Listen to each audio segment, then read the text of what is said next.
Hey guys, what's up? It's Sean, Autotopia LA, and today we've got a fun one, man. You guys have seen a couple cars from my neighbor Dennis. You haven't seen this one, man. This is a car that he built with his son, also Dennis. Yeah, check this out, man. This 68 Camaro. This is gonna be so fun to get into this one. For one, Dennis is a super cool kid. His dad's a good friend of mine. The approach is super old school with Dennis. He likes simple, raw power. So I don't know a lot about this car, to tell you the truth, other than it's a badass 68 Camaro. And so Dennis and I are gonna do the usual thing, which is talk about the car, go for a drive, and get you guys into some of the details so we can all know what's going on with this one. It's gonna be fun, man. So hold on, because here we go.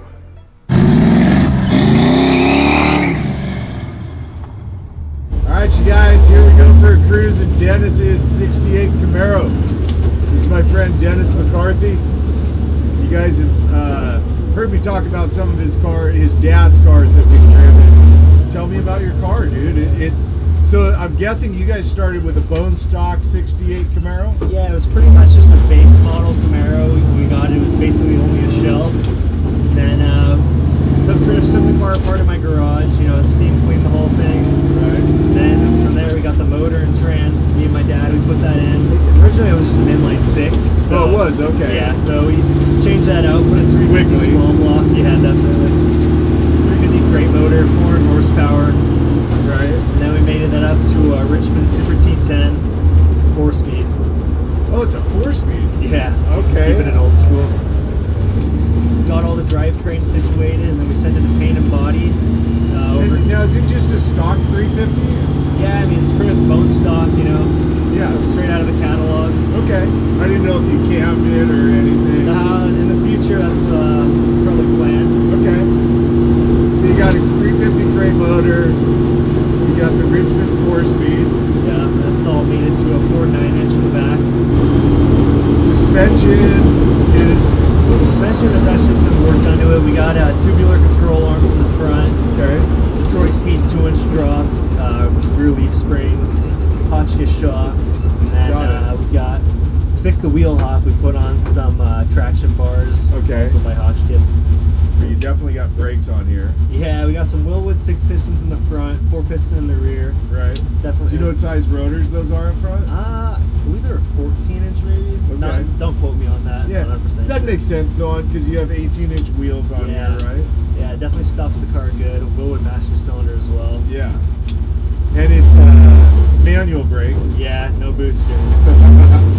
Which I always think's cool, dude. Like I like the touch you get with manual brakes. Yeah, you definitely get a really good feel for it opposed to with the booster. Especially when you're kind of more pushing the car, you got a lot more feel and touch. Yeah, it's always like really refreshing to get into this car after driving around in new cars. That's the mechanical stuff.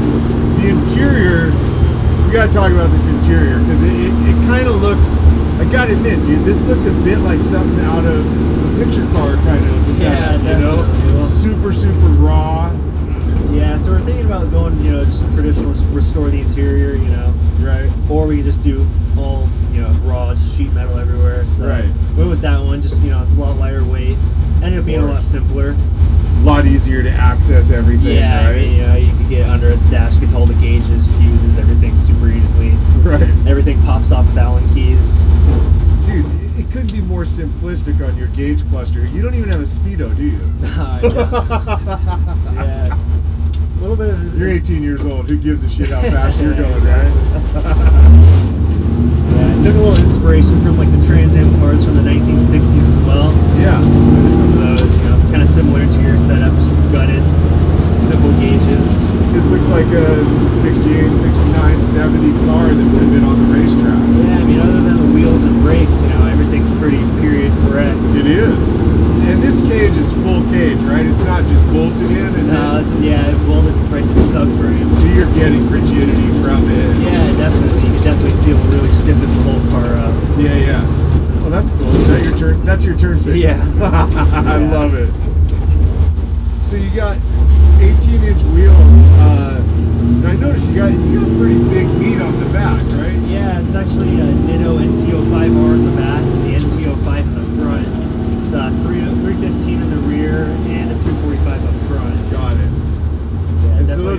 sticky tires too, right? The ones in the rear are actually the same ones that come on the Dodge Demon, same size and everything. So, really? Yeah. Yeah, so it's definitely got a ton of grip in the rear. Oh, bet. Yeah, I mean, my ZL1 has 305s and I get a lot of grip. You've got 315s back and there. it's got the 40 sidewall too, so it's got a little bit of a flex. Right, you got some meat on there. Then the color choice is awesome. We were talking about before, but you said you and your dad kind of talked it through and you guys wanted to stick with like a traditional Camaro. Something that was factory. So. Right. Yeah, what color? What's the name of this? Do you know? This is Cortez Silver. Cortez Silver. Yeah. Right on. I noticed no AC, no stereo. Like this is. Yeah, no luxuries. So I forgot to ask you, is it carbureted or fuel injected? Yeah, it's carbureted. You just want to keep it all with the old school style and everything. Just so your dad's approach. Yeah, because I remember originally the plan was just to put an LS3 in it. Right. But then we ended up just going with the traditional small block, you know, just to keep it with old school style. Yeah, yeah. And I forgot to mention it's got 488 gears in the back, so it's definitely pretty brutal on the freeway. So oh my god. It's more of just like an around town car and then like a toy through the canyons. Burnout car and stuff, right? Yeah, something more like that.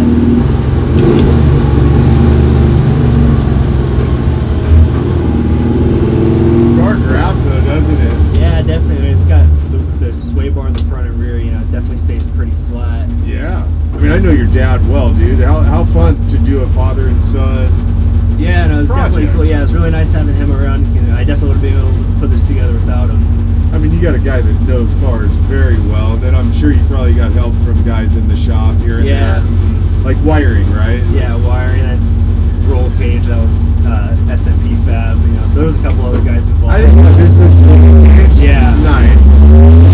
So what are your other buttons up here? Well, right here we got headlights, and right here this was for windshield wipers, but unfortunately I never got putting those on. And then start switch, and then your turn signal, and that's it, huh? Yeah, that's all there is to it. And this is battery on off? Yep. What's the shifter on here? Shifter actually came out of a Craftsman NASCAR truck. It's a long, it's whatever the spec shifter was for that. Interesting. It's really cool. Yeah, it's similar to a Hearst, but just a little beefier. Yeah. What are the seats from? Seats, they were just some beard low-back seats they had laying around. Really? From some picture car, but yeah. They kind of fit the Trans Am look. Yeah, instead of going with a modern high-back seat. Yeah, I just felt like this looked a little bit cooler than like a Sparko or something. Yeah. They're fully harnessed. I mean, you're set up to like go drive this thing. Yeah, and I've been meaning to take it out to a track. You know, we take it up to Willow Springs for the day and get blast. Yeah.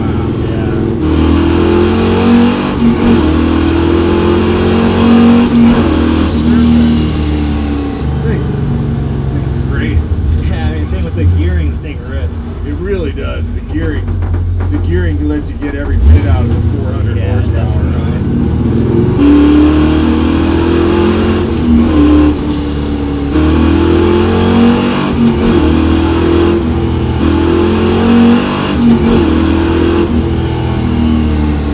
The sound is so good on this thing. Yeah. What's the exhaust on here? It was all done by Morse Muffler. I'm pretty sure it was a Flowmaster. I can't remember the exact spec on the exhaust, but Okay. yeah, just basic Flowmasters, nothing too fancy. Yeah. Sounds killer. Yeah, I think this sounds pretty angry. Oh man, this sounds so mean.